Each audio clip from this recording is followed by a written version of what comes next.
Chooks 10mm extravaganza.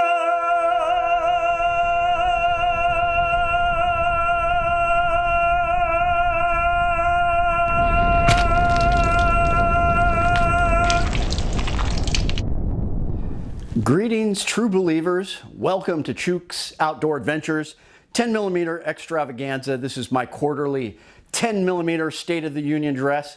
No, but seriously, thank you for tuning in and supporting me. Please check out my website, chooksoutdoor.com, and check out my Amazon store page or storefront or whatever. That's how I'm supporting the channel right now. So I have a few interesting topics to talk about as far as 10mm. First of all, where are the new X10s, the SIGs, the SIG P320 X10? There was some strange scuttlebutt about it, and there's not much on the internet. You can do a Google search, and it's pretty much me and Long Windy Road. Our videos pop up about it. Nobody's released any articles. There was the Truth About Guns, did a very small things, and then there's some things about forums where supposedly at a SIG event, some guy shot it, but otherwise they haven't repeated the story, and there's been no news, no word.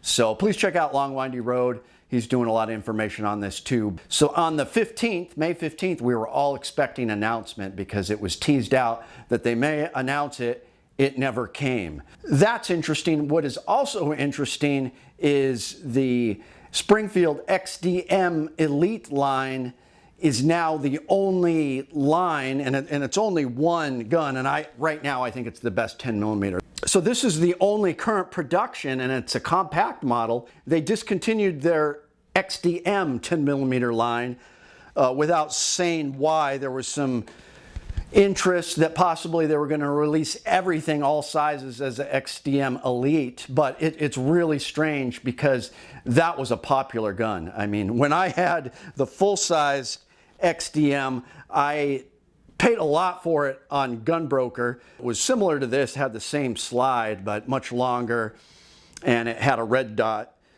plate on it, but I paid a ridiculous amount. I even tried to pay $1,900. I bid on the flat dark earth version of that full-size XDM, and I lost. Somebody paid $2,000 for one because the flat dark earth was so hard to find. Anyways, it's rivaling Glock. The XDM 10mm line is so popular, but they discontinued it, so you would have to assume that they were going to put out the Elite line of 10mm in all sizes, but we haven't heard anything about that. This has been out less than a year. This came out the beginning of October 2021 when I was in Georgia for the Iraq Veteran Range Day. I ordered it while I was there. It was in Alaska by the time I got back. I was very excited about it. So this is like whatever, 8 months old.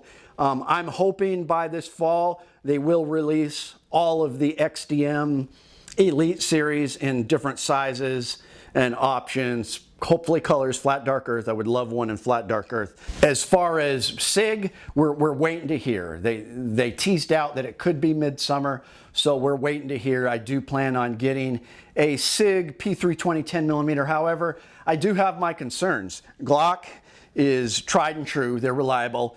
These Springfields have been torture tested. The reason I am hesitant to get a P320 is because I recently been hanging out with Do It Right AK. He has torture tested his SIGs, and they don't hold up. I mean, the springs fail. Everything, you know, after a couple thousand rounds, according to him, just starts failing. And he puts his guns through torture, whereas the Glocks last longer, of course. And the HKs, they need to come out with a 10mm. They could go 10,000 rounds. They could go a lifetime without needing to replace anything. So I have my concerns, but I would like to test one, especially if they come out with a compact model. Now, as far as 10mm, for striker fired, you only have Glocks. That's what I got right here, and we'll talk about that. I got the Glock 40 barrel. You've got Glocks, you've got Springfield, you've got the new Smith & Wesson 10s, which I like. They're pretty fun. I haven't bought one myself because there were some concerns about them shooting hot ammo. Some people were having some problems. And I think those are it for striker-fired 10mm, and hopefully the SIGs if they come out. Otherwise, you've got, you know, your cheaper 10mm 1911s, Rock Island, Rock River. I'm planning on getting a Rock River at some point. Long Winding Road's got a Rock Island. Then you got the high-end 1911s like Ed Brown.